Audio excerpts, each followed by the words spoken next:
Tatum, you're good. But Ethan is what this family is truly proud of, isn't he? My dad said that at my mom's birthday dinner, right after I cleared the table, brought the cake and paid for the flowers. Mom laughed. My aunt laughed. Ethan, the brother who once borrowed $300 from me to turn his life around, laughed the loudest. I didn't laugh. I just sat there holding my glass of water and started counting in my head. 5 years. Nearly $30,000. Not a single thank you. Not once did anyone ask if I was doing okay. I still don't know why my dad chose that moment to say it. Maybe he thought it was funny. Maybe he truly meant it.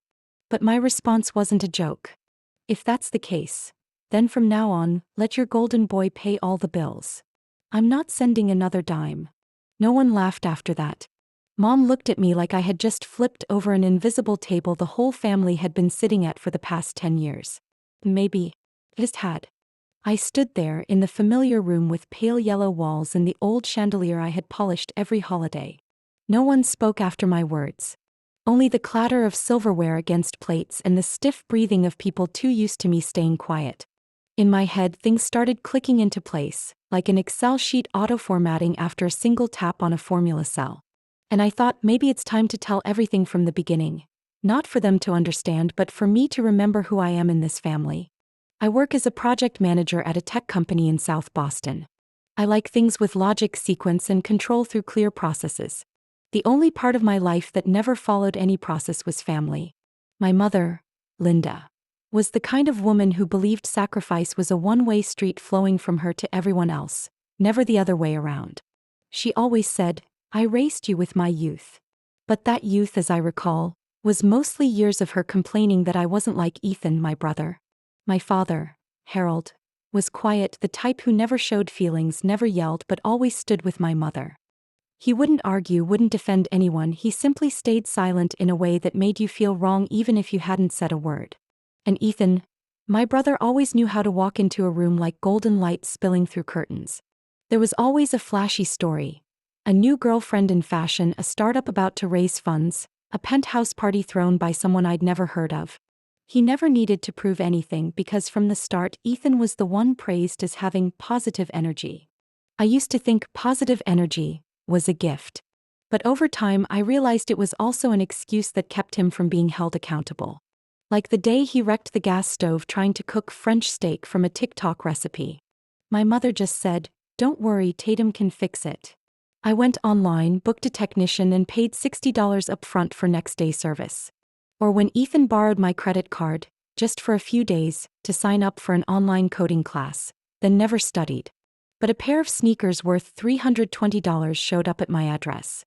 When I asked, my mother only frowned. "He's trying. Why do you always make a big deal?" I wasn't one to make a big deal. I was the one cleaning the kitchen after birthdays, remembering Ethan's loan due dates, resetting the Wi-Fi when Mom couldn't log onto Facebook. But because I knew how to handle everything, they never once stopped to ask, "Are you tired?" Once, I visited when Ethan claimed he was about to land a real job at a gaming company. The whole family buzzed as if he were about to become Elon Musk.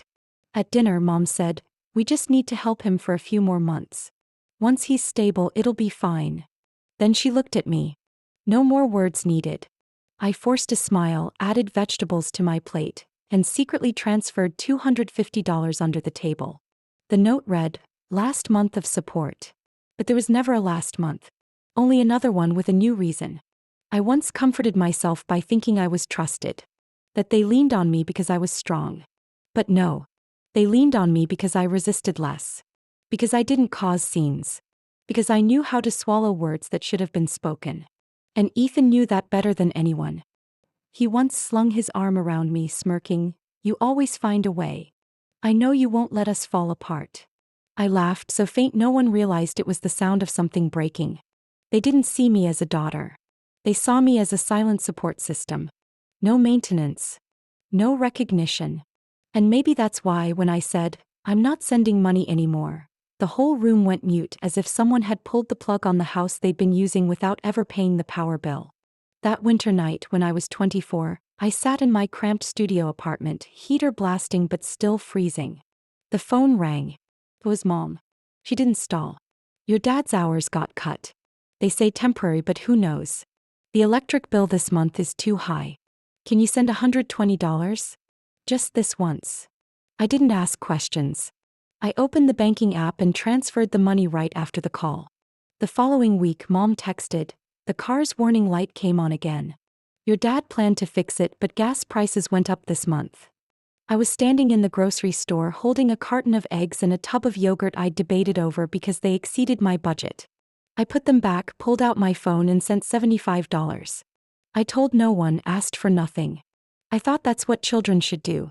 That spring, Ethan got kicked out of his apartment for missing 3 months' rent.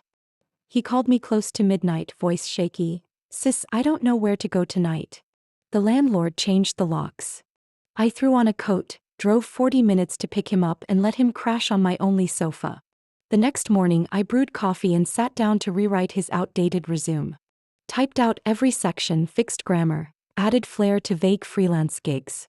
"You're amazing," Ethan said as I printed it out. "Without you, I'd be dead." I smiled softly. Back then, I thought those words meant gratitude. Now I see them as prophecy. Bit by bit, I became an unpaid support system for the whole family. 50 here, 80 there, then $100. From electric bills to gas to grocery bags. Then car repairs, a new water heater, and eventually rent for Ethan. Each small payment postponed something in my own life. A haircut, a dinner date, a trip with coworkers. I put those off because I believed I was doing the right thing. I still remember the next summer when Mom called. "Ethan wants to take a graphic design class. His friend recommended it. Tuition is $250 due this week. If not, he'll lose the spot." I asked, "Can I send half for now?" Mom sighed, "Forget it. I'll find another way. You don't have extra anyway." Those words pierced me like a pin. I didn't respond. 10 minutes later, I sent the full $250. Ethan attended 3 classes, then quit. Said the teacher wasn't inspiring. A week later, I saw him flaunting new sneakers on Instagram. I didn't ask. I didn't want to hear the excuse I knew would only make me angry.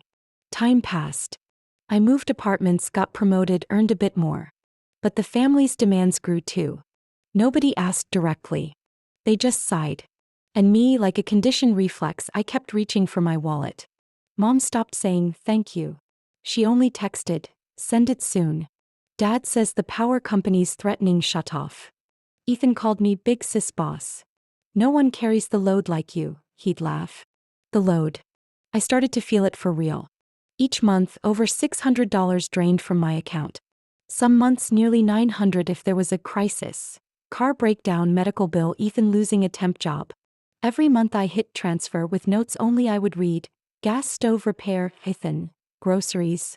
Mom, rent. Last month again. I kept a separate folder in my email. Family transfers. At first it was for budgeting. Later it was proof to myself that this was real. That I wasn't imagining the exhaustion eating away at me month after month. The only thing I never did was speak up. I didn't want to bother anyone. I was afraid that if I said something they would call me selfish, it would upset Mom, disappoint Dad, and make Ethan feel guilty.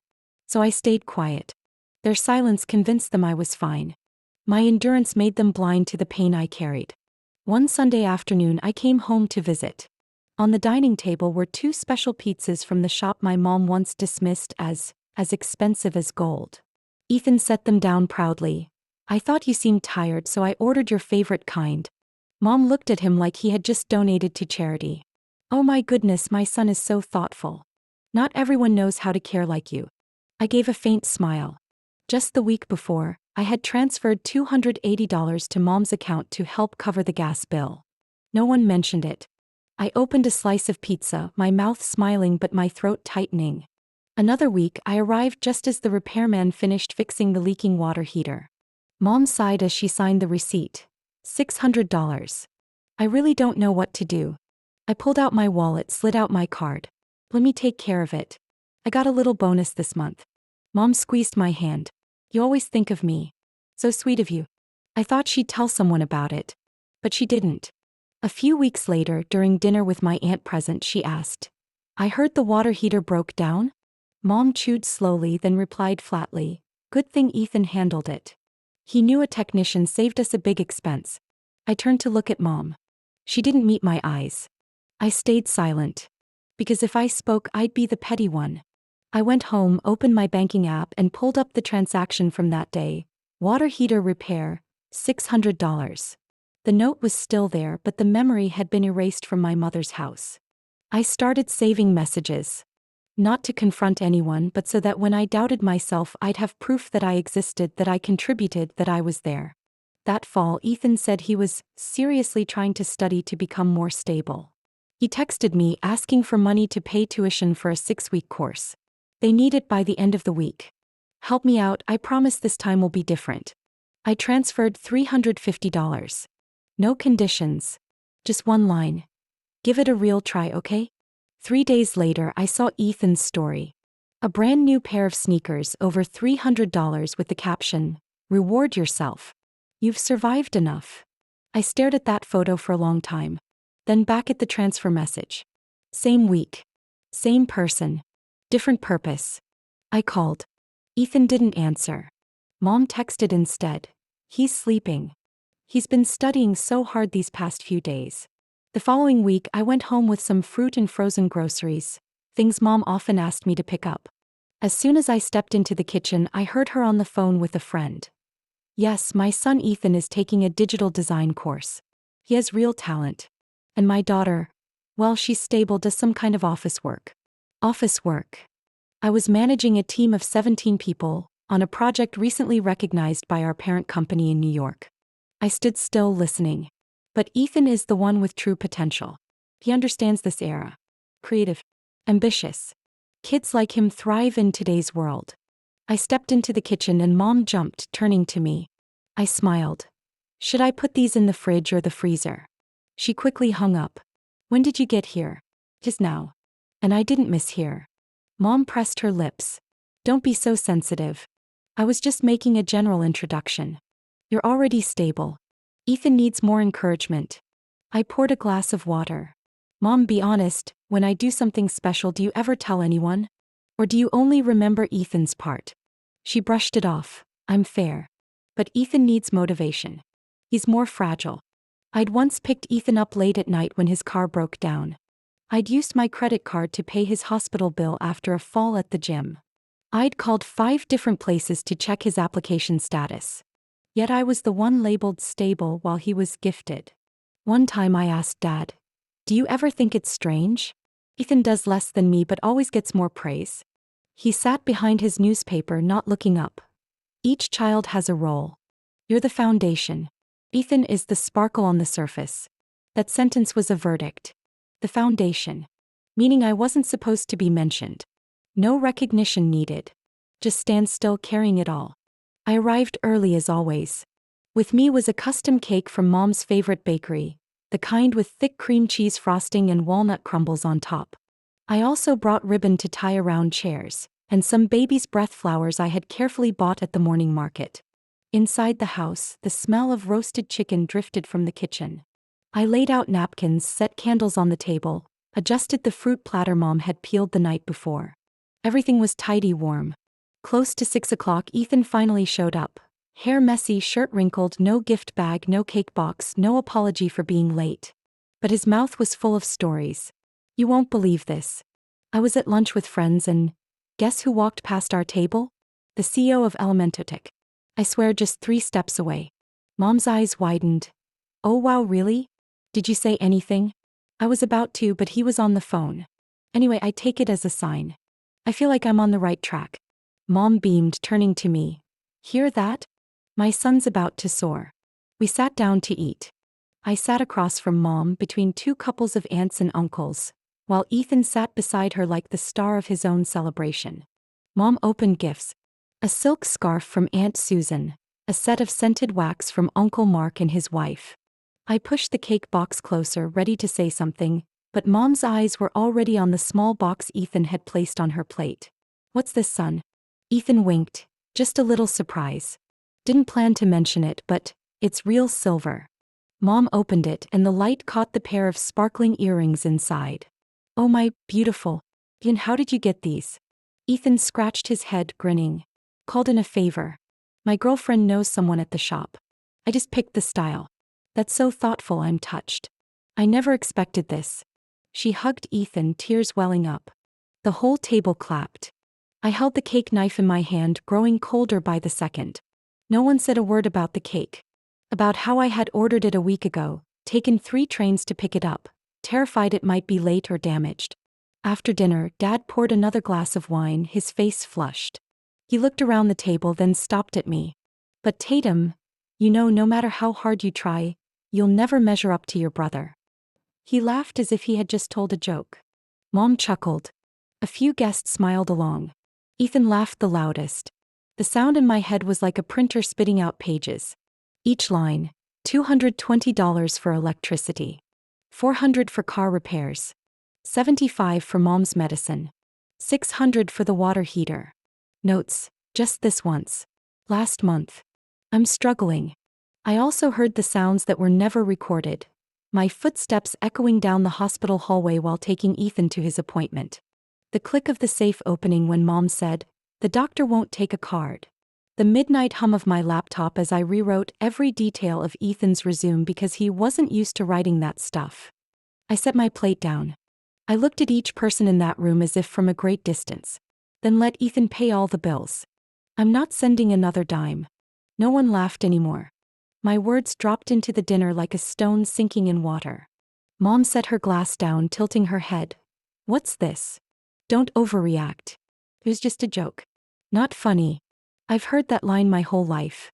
Ethan frowned. "You're taking this way too seriously. Who keeps score of small stuff like that?" I turned to him. "Do you remember who paid last month for the car hit the pole accident? Or who signed the lease the first time you were evicted?" He went silent. I stood up. In that moment, I felt like I was stepping out of a role someone else had written for me long ago. That night, after leaving Mom's birthday dinner, I drove home with no music. My small apartment sat in the dark like it had been waiting for me to return and melt into it. I walked in, hung my coat, slipped off my shoes, and left the lights off. I sat on the sofa, the glow from my phone dimly lighting the corner. I pulled up my bank. My finger slid through transfer after transfer, the same names repeating. Mom, Dad, Ethan. Sometimes I titled the payments like I was keeping a project ledger. March gas. Fixing the faucet. Tuition advance, cough medicine, Mom. Every line was a story I never told. Every number was a time I thought I was doing the right thing. I kept scrolling. My vision blurred, not from tears but from sheer volume.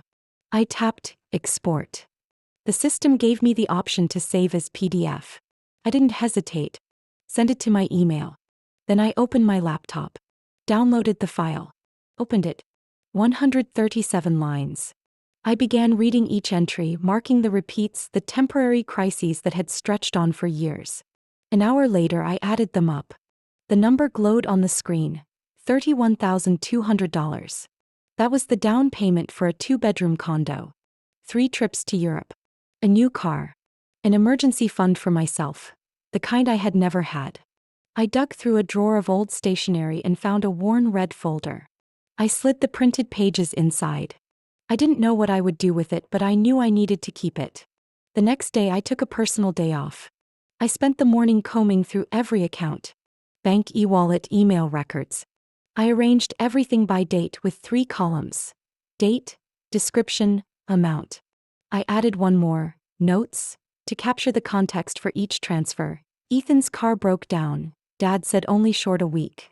Mom said doctor needed up front. By noon I had printed 3 copies. One went into my handbag. One I tucked into my dresser drawer. One I locked with a password on my backup drive. That afternoon Ethan called. His name lit up the screen, Ethan family. I let it ring out. He left a message. "You're blowing this up. I thought you knew it was a joke. Mom's upset. Can you at least text her something?" I reread the message. The way my brother stuffed other people's emotions into my responsibility. I put the phone down. An hour later, Mom texted, "Come for dinner Sunday night. Your dad wants a family meeting. We'll find a new way to share finances. Don't act like a stranger." I didn't reply. I went grocery shopping, picked up salmon, fresh vegetables, and a pint of ice cream I usually skipped as unnecessary. That night, I cooked for myself, sat at the table, no TV, no checking messages. I ate slowly. For the first time in ages, I wasn't swallowing food like it was a task on a never-ending checklist. Before bed, I placed the red folder on my desk. I sat looking at it, my chest lighter, as if I had walked through a dark forest and now saw a faint glow breaking through the trees. I didn't know what I would say at the upcoming family meeting. But I knew one thing: I wouldn't walk into it empty-handed again. Sunday afternoon. The sky hung gray, heavy, as if warning of something unpleasant. I parked 2 houses down from my parents' place, carrying a paper bag with fruit and tissues. The usual items they said were handy to bring. But this time there was something else. The red folder pressed against my side inside my leather bag like a new backbone. The door opened.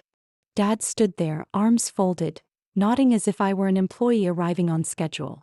"Come in, your mother's setting the papers on the table," he said, his tone stern. I stepped into the dining room. The long, familiar table held water glasses, a stack of notepads, a pen, and Dad's old laptop. Mom sat at the head, reading, glasses on, tapping her calculator. Ethan sat cross-legged on a chair, scrolling his phone, sniffling now and then. "Finally, we're all here," Mom said without looking up. "We need to be clear about sharing responsibility. Your dad just calculated. If each person contributes about $600 a month, we'll be stable in 6 months." I set the paper bag on the counter. Then I took the red folder out, placed it on the table, slow but firm. "Before we talk about the future," I said calmly, "let's look back at the past from 2020 until now." The room stilled. Mom lifted her head, brows tightening. "What's this?" "Statements of the money I've sent. Every item, every month from 2018 until now.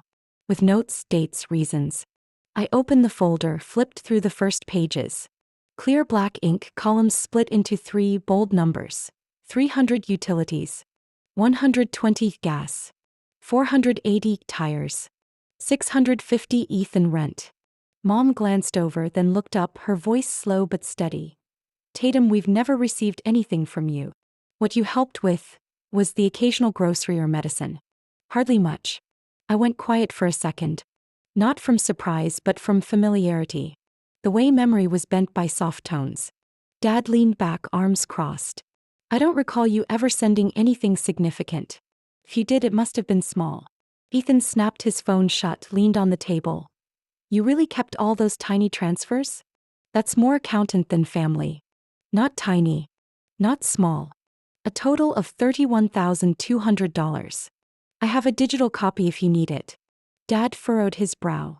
Mom smirked faintly, flipped a few more pages, then closed the folder. "Why are you doing this? What are you trying to prove? Families don't need record keeping. Family isn't a ledger.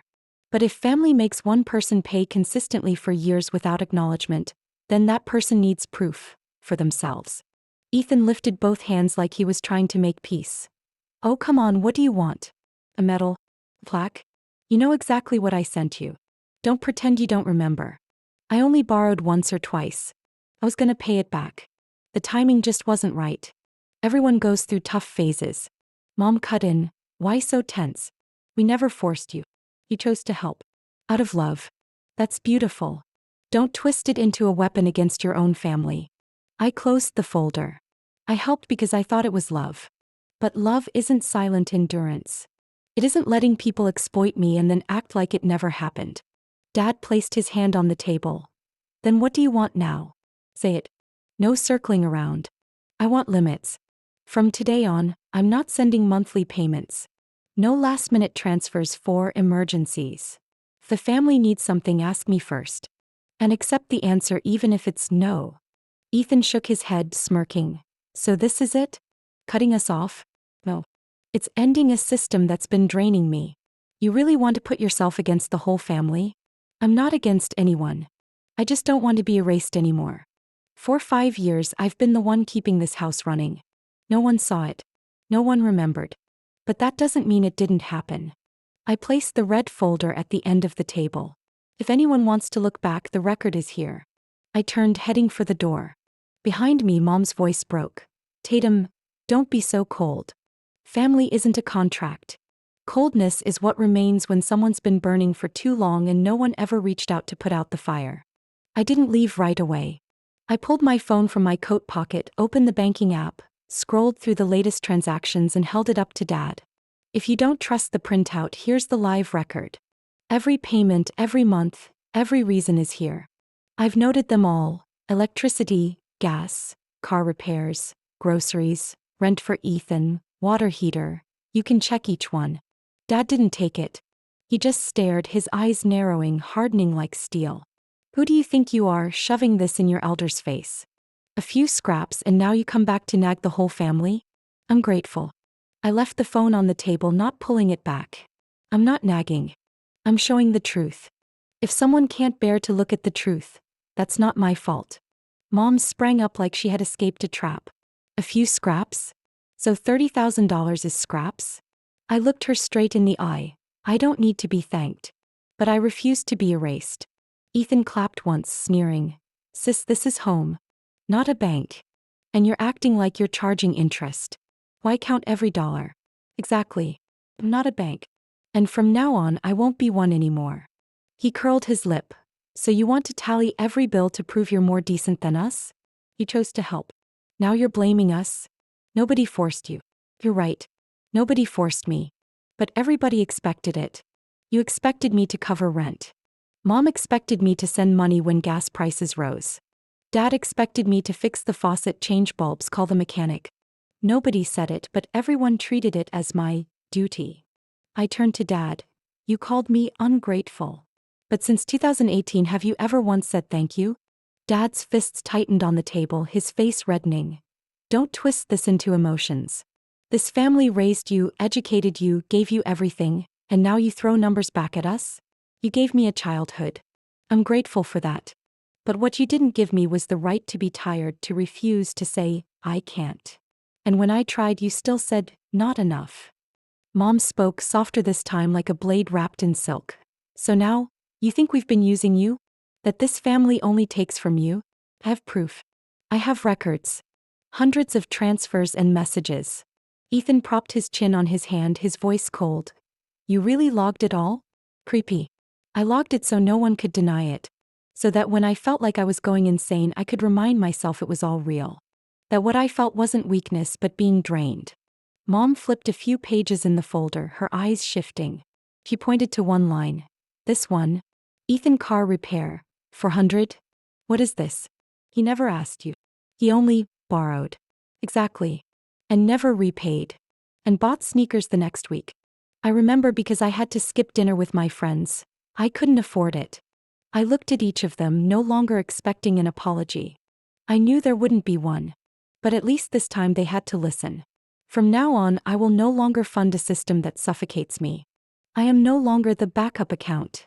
I am no longer the only one who remembers due dates, who remembers who needs medicine, who's late on bills. I pulled a copy of the ledger from my wallet, placed it on the table. If you want to talk about fairness, start here. Ethan shoved his chair back, standing, arms flying. You think you're noble? You live alone, good salary while I'm struggling. You think that sheet makes you better? I don't need to prove anything, Ethan. I'm setting boundaries. And they start today. Mom's eyes glistened red. You'll regret this. Family isn't something you put on a ledger, Tatum. I answered lightly, like a breeze passing through. Family also isn't something you pretend to forget. By the time I got home, it was fully dark. My small apartment was exactly as I left it. Quiet, neutral, no one asking, no sighs, no bills flipped upside down on the table waiting to be helped. My phone stayed silent in my bag, but I knew the world behind the screen was not quiet. I resisted touching it until I finished a glass of water. When I did, the screen lit. 34 unread messages. And counting. Aunt Vivian. Tatum, I heard you yelled at your mother? Every mom has weak moments, how could you be so cold? Uncle Frank. Your parents raised you and now you turn your back over a few $100? Ethan kept it short. You really think you're the victim? Mom texted the most. The first was gentle. You misunderstood. Things got tense today. I'm sorry if I said anything hurtful. But minutes later, the tone shifted. Never thought you'd keep score like an outsider. Feelings aren't something you measure. And then, you're tearing this family apart for your pride. I opened the banking app. 3 accounts. Utilities, groceries, gas. I had set up recurring transfers to each for more than 3 years. Every month, without a word, on the first, I sent money like a dutiful employee in a job with no pay, no title. I sat still, staring at the cancel schedule button. The app asked, "Are you sure you want to cancel?" I tapped yes. The screen went white. Nothing left waiting to be sent. Immediately, I opened my savings app. I created 3 new transfers, same dates, same amounts, but to myself. A sub-account named, For Tatum. When I confirmed, my chest lifted a notch. The phone kept buzzing. Another message from Mom. "How will you live if you turn away from family? You'll need someone someday. Don't blame us then." I muted notifications. Placed the phone face down on the table. I went to the bathroom, turned on the warm water. Stripped off the sweater that still smelled of my mother's air freshener. I stood under the shower, letting the stream wash away the guilt I had carried for too long on behalf of others. That night, for the first time in years, I went to bed at 9:30.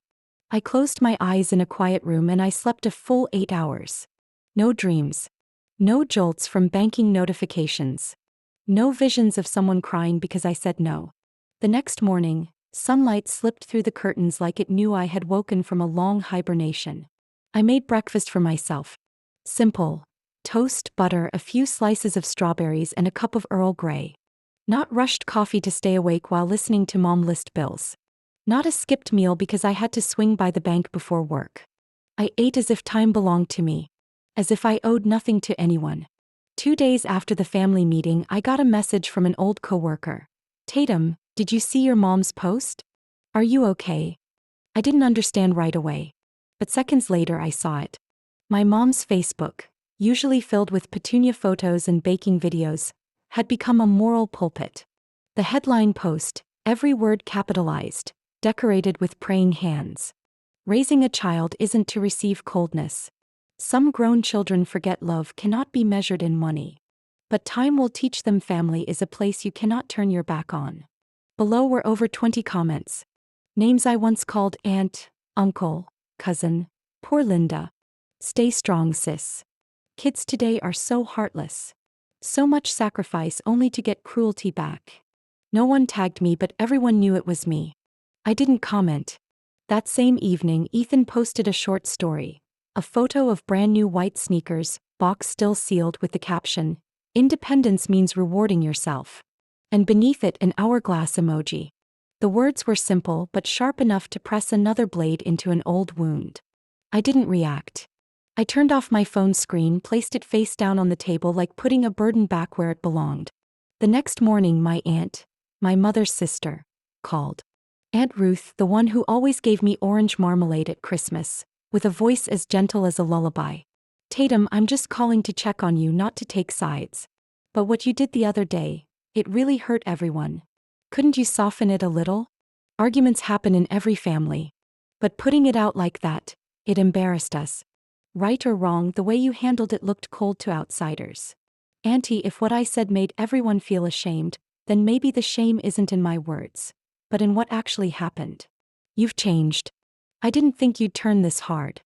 I haven't changed. It's just that until now I never dared to say where love ends and exploitation begins." The next day I went to my first therapy appointment. A small office in an old building, gray walls, brown leather chairs, a snake plant in the corner, dried flowers in a vase on the table. "What do you want to do here?" she asked, eyes kind but not shallow. "I want to learn how to tell the difference between love and manipulation wrapped in affection." "And what makes you think you never knew the difference?" "Because I spent too many years sacrificing willingly. But every time I said no, I was called cruel." Then maybe the first lesson is this: real love doesn't collapse just because of one refusal. That first session didn't untangle everything. But it was the first time I sat in front of a stranger without having to be strong. I didn't have to explain. I didn't have to perform as the dutiful daughter. That night I came home, made a cup of chamomile tea, turned on a warm light, and opened the blank notebook I had bought last year but never dared to write in. On the first page I wrote, "Affection doesn't need to be proven with transfers. Love doesn't mean silent endurance." Outside, the wind moved. I could hear my own heart. Not in protest but in return. Wednesday afternoon I came home just after the rain. Leaves by the door still wet, sidewalks glistening, the mailbox stuffed with damp junk mail. Among the pointless envelopes, one thin letter stamped with the utility company's logo. I didn't think much of it. I opened it while boiling water for tea, planning to skim and toss. But the bold words in the center stopped me in front of the stove. Overdue notice, current balance, about $418. My eyes froze on the corner. Account holder, Tatum M. Lively registered address, 1726 Hancock Street, apartment 3C, Quincy. I had never lived there. Never opened a utility account anywhere but my own place. I sat at the table, pulled out my laptop, checked my bank and email. No payments tied to that address. No prior bills from this company. A cold crawl ran up my spine. I opened old texts with Ethan. Then I remembered, 3 years ago when he left his old apartment after a dispute with the landlord, he asked to use my address for mail. Just for a short time. A few small bills, he'd said. Don't worry, I only need a stable spot to receive paperwork. I agreed. I never checked. Back then I still thought helping him was natural.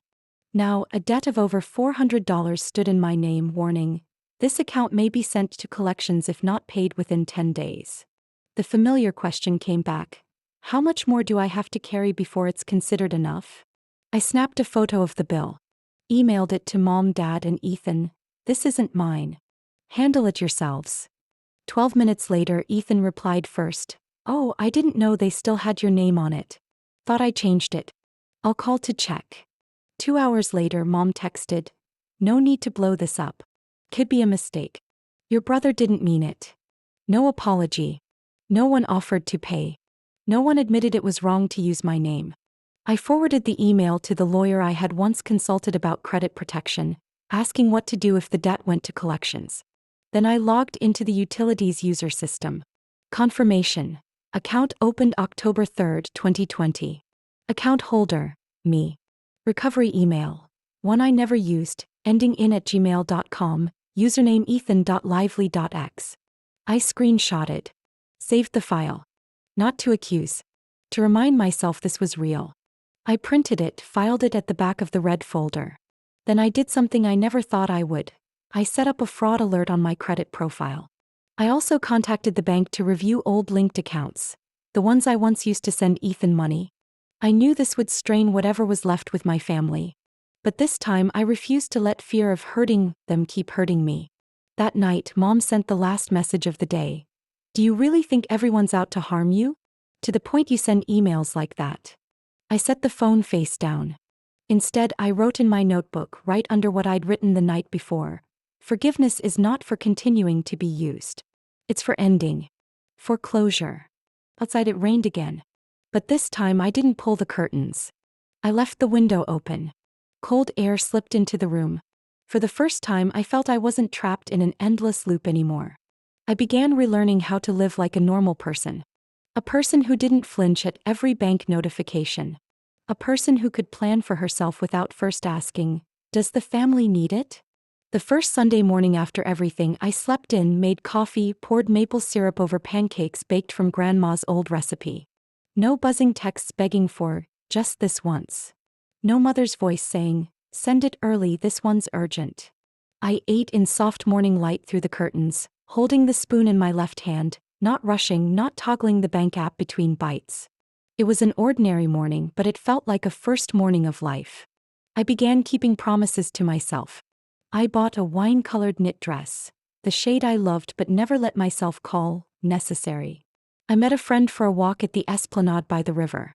We sat on the grass talking about things that had nothing to do with money or guilt. It felt like stepping out of a flood I hadn't realized was dragging me for miles. I started jogging every Sunday morning. Not to lose weight. Not to escape. But to teach my body how to move forward. Step by step, steady breathing. I traveled alone for the first time. Newport, Rhode Island. A small, quiet coastal town where streetlights stood low so the sunset could spill into old streets. I booked a room in a bayside inn, drove myself there, rolled the windows down, let the sea wind tangle my hair. I sat alone at a cafe watching boats drift in the distance, eating a berry tart, realizing I hadn't felt this calm in 10 years. I didn't open the red folder again. It stayed there in the drawer, pressed between notebooks and a lease photocopy. I didn't need to read it. I didn't forget. I simply no longer needed to prove it to myself. I knew I had lived truthfully. I had tried. I had loved. And I had set limits when love became a noose. While I rebuilt my life step by step, my family kept spinning their old cycle. Through acquaintances, I heard Ethan's girlfriend left him after learning he borrowed money from her best friend for crypto investment. The deal failed. He moved back with my parents. The house lit at midnight again because Ethan stayed up gaming. I knew because Mom posted a story at 2 a.m., the living room glowing with the caption, "Home is always where you return no matter what." The phone still buzzed when she called. I didn't shut it off, but I didn't pick up. Once she left a voicemail. "Honey, if you have some extra money, can you cover Ethan this month? He lost his job, hasn't settled again. Do it for me just this once." I left it unread. I didn't need to say no. No explanations. No guilt-drenched steps backward. I don't deny good memories. I don't erase Mom tucking blankets when I had fevers, or Dad teaching me to change a tire in the rain. Keep them.